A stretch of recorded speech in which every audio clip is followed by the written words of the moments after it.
नमस्कार दोस्तों, आपका स्वागत है पॉलिटिकल पंचायत का खास शो जिसका नाम है आज का अखबार। तो चलिए फटाफट नजर डालते हैं पहली खबर पे, जो है वसुंधरा राजे से जुड़ी हुई, जहां पर उनका 10 सेकंड का एक वीडियो सोशल मीडिया पर तेजी से वायरल हो रहा है। इसके साथ ही राजस्थान की जो पॉलिटिक्स है उसमें भूचाल बनाने का वो काम कर रहा है, जिसमें वसुंधरा राजे का दर्द है वो साफ दिख रहा है। बेशक यहाँ पर वसुंधरा राजे हंस रही हो, लेकिन उनका छलकता हुआ दर्द अब सामने आ चुका है। दरअसल राजे कहती हैं, भैया मेरा चला गया, मैं खुद को नहीं बचा सकी और तुम कहते हो कि हमें नहीं मिल रहा। भैया मेरा चला गया, मैं अपने आप को नहीं बचा सकी, तुम कह रहे हो कि अब आप। और खबर पंचायती राज विभाग से जुड़ी हुई। हालांकि पंचायत चुनाव को लेकर अभी भी टाल मटोल करने की आशंका जताई जा रही है, लेकिन इस बीच एक विभाग से बड़ी खबर आई है। वो ये है कि जो अतिक्रमणकारी है उनको 10 दिन का नोटिस जारी किया जाएगा। साथ ही नोटिस का जवाब ना मिलने पर उनके पोस्टर गांव ढाणी में चस्पा किए जाएंगे, ताकि कानून का इकबाल जो है वो कायम किया जा सके। इसके साथ ही 200 अतिक्रमणकारियों के जो है को चिन्हित कर लिया गया है, जिनके पोस्टर लगाए जाएंगे। वहीं राजस्थान में पंचायत चुनाव कब होंगे, अब इसको लेकर जो सवाल है वो गहराता जा रहा है। कांग्रेस चुनाव आयोग पर लगातार ऐसा आरोप लगा रही है भजनलाल सरकार पर कि चुनाव आयोग और जो सरकार है वो दोनों मिली भगत कर चुनाव को टालने का आरोप ऐसा लगाया गया है कांग्रेस के द्वारा। लेकिन इसी बीच state election commissioner Rajeshwar Singh का बयान अब सामने आ चुका है, जहां पर उनका कहना है कि चुनाव कराना सरकार और चुनाव आयोग दोनों की जिम्मेदारी है। हमने यानी कि उन्होंने सरकार को बार बार चिट्ठी लिखकर कोर्ट के आदेशों की पालना करने को कहा, लेकिन ऐसा कुछ नहीं हुआ, जबकि उन्होंने मध्य प्रदेश से ईवीएम जो मशीन है वो भी मंगवा ली थी। अब खबर लक्ष्मणगढ़ के सीकर से, जहां बीजेपी नेता भागीरथ गोदारा और डोटासरा के बीच में तीखी बहस देखने को मिली। दरअसल मामला जल जीवन मिशन में कनेक्शन को लेकर उठाया गया था, जिसके जवाब देने लगे डोटासरा। इसके बाद उन्होंने हंगामा शुरू कर दिया। इसके बाद प्रशासन को बीच में आना पड़ा, जिसके बाद गोविंद सिंह डोटासरा ने बाहर आकर मीडिया के सामने कहा कि ना पंचायत चुनाव समय पर हो रहे हैं, ना जयपुर से किसी तरह का बजट दिया जा रहा है। साथ ही जो भवन जर्जर हो चुके हैं उसके लिए आम जनता अपना पैसा लगा रही है। साथ ही विधायक निधि से मैंने पैसे खर्च किए, लेकिन सरकार की तरफ से किसी तरह की कोई मदद नहीं मिल रही। अब खबर एमपी के सीहोर से, जहां नेता प्रतिपक्ष उमंग सिंघार ने एक कुत्ते को कलेक्टर, जी हां, एक कुत्ते को कलेक्टर बनाकर उसको ज्ञापन सौंपा, जिसका सोशल मीडिया पर जो वीडियो है वो भी तेजी से वायरल हो रहा है। जो जनता की आवाज नहीं सुनता, कांग्रेस पार्टी ऐसे कलेक्टरों को ऐसा कलेक्टर बनाएगी। ये मैं के जा रहा हूं, तो छिंदवाड़ा के बाद दूसरा, अगर कलेक्टर अगर आम जनता की बात नहीं सुनेगा तो इस प्रकार से उनका अपमान किया जाएगा।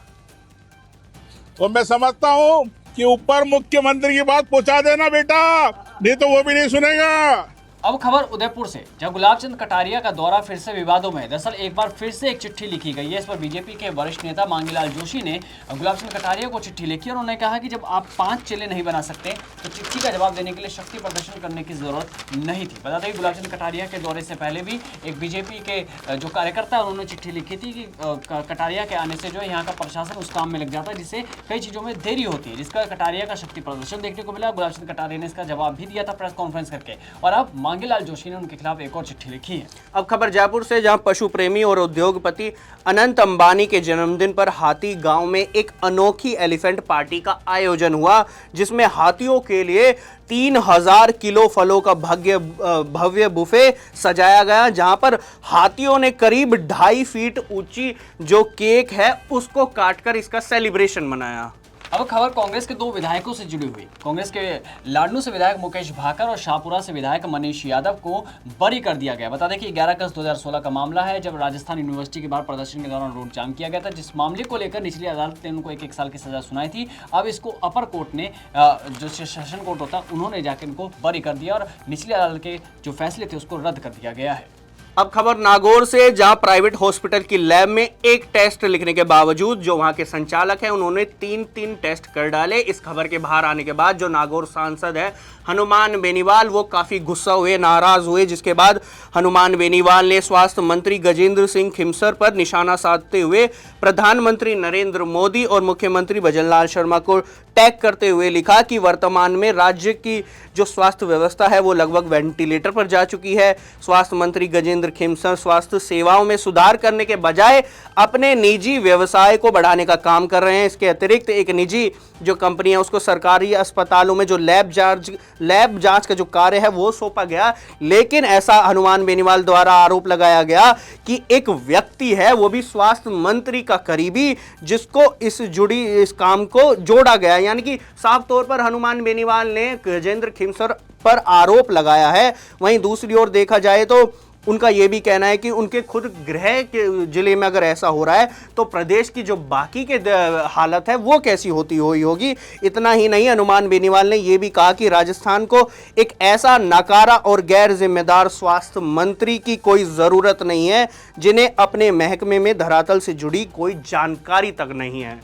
अब खबर वागड़ से, जहाँ बांसवाड़ा में अयूब लाला को के पूरे गैंग को हिरासत में लिया गया है। साथ ही अब उनकी संपत्ति कुर्क करने की बात चल रही है। बता दें कि उनके पास जो है 4 करोड़ से ज़्यादा संपत्ति के दस्तावेज मिले हैं। और बता दें कि ये जो है व्यापारियों को धमका कर इस तरह की चीज़ें किया करते थे। जो पूरा गैंग काम कर रहा था, अब इसको तोड़ने की एक एक परत खोली जा रही है। अब खबर हारोटी क्षेत्र से, जहां एक किसान की मौत के बाद प्रदर्शन जो वहां के स्थानीय लोगों और भारतीय किसान यूनियन में गंभीर हो गया। उनका ये कहना है कि भारतीय किसान यूनियन और स्थानीय लोगों का ये कहना है कि ये प्रशासन की लापरवाही के जरिए किसान कर्ज से मजबूर होकर और उनकी फसल ना बिकने के कारण उसकी हत्या हो गई है। अब प्रशासन से किसान यूनियन और लोगों ने ये मांग करी है कि इसका समाधान जल्दी से जल्दी किया जाए, वरना भारतीय किसान यूनियन जल्द ही एक आंदोलन लाएगा।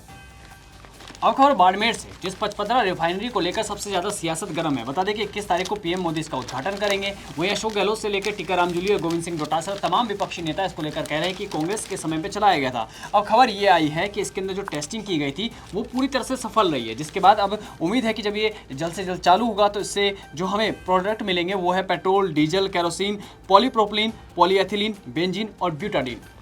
अब खबर जयपुर से, जहां पुलिस ने अरबाज खान उर्फ काला नाम के एक इनामी बदमाश को गिरफ्तार किया है। दरअसल पुलिस इस इनामी बदमाश की तलाश में पिछले 4 महीनों से गश्त लगा रही थी और जैसे ही इस आरोपी की सूचना मिली, पुलिस ने उसने रंगे हाथी वहां पर पकड़ा और उसे जेल भेज दिया गया। खबरों में आगे रुक करेंगे, इससे पहले जुड़ते हैं जयपुर के संवाददाता दशरथ सिंह गुर्जर के साथ। गुर्जर आंदोलन को लेकर क्या कुछ अपडेट सामने आई है? जो गुर्जर आरक्षण आंदोलन से जुड़ी हुई है, गुर्जर आरक्षण आंदोलन के लिए जो जोगाराम पटेल है कैबिनेट मंत्री, कानून मंत्री, उनकी कमेटी ने एक सिफारिश अब भेज दी है जो गृह विभाग को आंदोलन में लगे मुकदमे अब वापस होंगे। और इसको लेकर ये भी कहा गया है कि जो उस आंदोलन में शहीद हुए थे उनके मृतकों को भी नौकरी भी मिलेगी। ऐसे में कई जो लोग रह गए थे जिनके आश्रितों को नौकरी नहीं मिली थी, उसकी प्रक्रिया चल रही थी। आखिरकार ये बड़ी खबर गुर्जर आंदोलन से जुड़े हुए लोगों के लिए है। अब खबर अलवर से, जहां गुरुवार रात को एक गाय के कटे सिर मिलने के कारण वहां के स्थानीय लोगों और विश्व हिंदू परिषद के कार्यकर्ताओं उनमें आक्रोश पैदा हो गया। उन्होंने वहां पर एक पुलिया जो भगत सिंह नगर तक जाती है वहां पे जाम लगाया और थाने के बाहर जाकर भी प्रदर्शन करा। काफ़ी देर चली इस वार्ता के बाद पुलिस प्रशासन से जो विश्व हिंदू परिषद और जहां के स्थानीय लोग हैं उन्होंने ये मांग रखी कि अगर शुक्रवार रात यानी कि आज रात तक आरोपियों को पकड़ा नहीं गया तो वो एक बड़ा जल्द ही आंदोलन करेंगे। अब खबर राजस्थान के युवाओं से जुड़ी हुई। बता दें कि परीक्षा के आधार पर एएनएम व नर्सिंग अफसर के 19,000 पदों पर भर्ती होगी। ये स्वास्थ्य विभाग में दूसरी बड़ी भर्ती करने की तैयारी चल रही है। चिकित्सा मंत्री गजेंद्र सिंह खीवसर ने 12,000 पदों पर नर्सिंग ऑफिसर और 7,000 पदों पर एएनएम भर्ती के नियमों को मंजूरी दे दी है। इससे पहले 2023 में जो है 8,750 पदों की भर्ती हुई थी और ये मतलब पहली बार होगा जब इतनी बड़ी भर्ती होने वाली है। अब खबर दिल्ली से, जहां दिल्ली साइबर पुलिस ने 6 आरोपियों को गिरफ्तार करा है जो एक फर्जी फेक सेल बनाकर कॉल सेंटर बनाकर लोगों को गुमराह कर रहे थे और उनसे ठगी कर रहे थे। इनमें से 3 को पुलिस को पहले से ही तलाश थी, यानी कि 3 जो पहले थे वो भी पहले पुलिस की निगाहों में थे लेकिन पकड़े नहीं गए थे, उन्हें अभी पकड़ लिया गया और 3 को रिमांड के लिए भेज दिया गया। खबरों में आगे बढ़ते हैं, इससे पहले रुक करते हैं जयपुर के संवाददाता दशरथ सिंह गुर्जर के पास, जहां पर ये खबर सामने आ रही है जो एसीबी ने हाल ही में पूर्व आईएएस सुबोध अग्रवाल को गिरफ्तार किया, उसको लेकर क्या कुछ अपडेट अब सामने आई है। एसीएस सुबोध अग्रवाल को जेजेएम घोटाले में गिरफ्तार किया है। लंबा वक्त हो गया जब उनके लिए गिरफ्तारियों को लेकर एसीबी छापेमारी कर रही थी और ऐसे में पूरी दिल्ली से उनको गिरफ्तार किया है। ये बड़ी खबर है और आज कोर्ट में भी पेश किया जाएगा। तो कुल मिलाकर 960 करोड़ का ये पूरा जो है जेजेएम से जुड़ा हुआ मामला है। इसमें बड़े घोटाले के मामले जो सामने है, पूर्व मंत्री महेश जोशी को गिरफ्तार इसमें किया गया था। अब उनसे जांच होगी और जांच में क्या कुछ निकल कर सामने आता है उसको लेकर आज की बड़ी खबर है। अब एक हैरान कर देने वाली खबर पलवल से, जहां दो सगे भाइयों ने पहले तो थाने में एक गुमशुदा की तलाश लिखवाई, उनके ही एक दोस्त के नाम की, लेकिन जैसे ही वो दोस्त लोगों के सामने आया तो वो पुलिस की नज़र में भी गया। जब पुलिस ने इन तीनों लोगों को इनसे पूछताछ करी तो पता चला कि ये तीनों लोग आपस में एक फार्म हाउस में शराब पी रहे थे, जिसके कारण इन दो सगे भाइयों और जो एक तीसरा व्यक्ति है उनमें कहासुनी हो गई, जिसके बाद इनके बीच लड़ाई हो गई और वो जो तीसरा आदमी था वो वहां से भाग गया था। इसी चलते लोग इन दोनों ने डर के मारे पुलिस में गुमशुदा की रिपोर्ट लिखवा दी और जैसे ही उनके सामने पुलिस स्टेशन में वो तीसरा आदमी को लाया गया, इन दोनों लोगों ने पुलिस थाने में भी मारपीट की, जिसके बाद कई धाराओं के तहत इन पर मुकदमा दर्ज कर लिया गया है। अब खबर हमारे पड़ोसी देश पाकिस्तान से, जो बीच में मध्यस्थता करने चला था लेकिन खुद ही फंस गया। दरअसल उसने ट्रंप को गलत सूचना दी, जिसके बाद अब तमाम देश और खुद पाकिस्तान भी उसको शहबाज शरीफ को कोस रहे हैं। देखिए, अमेरिका की तरफ से जो खबर आई है वो ये है कि अमेरिका में अब नवंबर में मिड टर्म चुनाव होने और इससे पहले CNN के युद्ध के बाद सर्वे जो की गई उसमें ट्रंप की रेटिंग में खासी कमी देखने को मिली है। वहीं ईरान ने भी कहा कि अब लीडरशिप के साथ जो वहाँ पे लोग साथ दे रहे हैं, शहरों में सेना के लिए रोज फंडिंग हो रही है और 1,40,00,000 लोगों ने ईरान के वॉर वॉलंटियर बनने के लिए फॉर्म भर दिया। साथ ही पाकिस्तान में इमरान की ही पार्टी अब शहबाज शरीफ का विरोध कर रही है। उनका कहना है कि हमारी जंग नहीं है। वहीं इजराइल ने कहा है कि पाक भरोसेमंद बिल्कुल नहीं है। खबरों में बस आज इतना ही, कल फिर आपसे होंगे रूबरू, तब तक के लिए नमस्कार।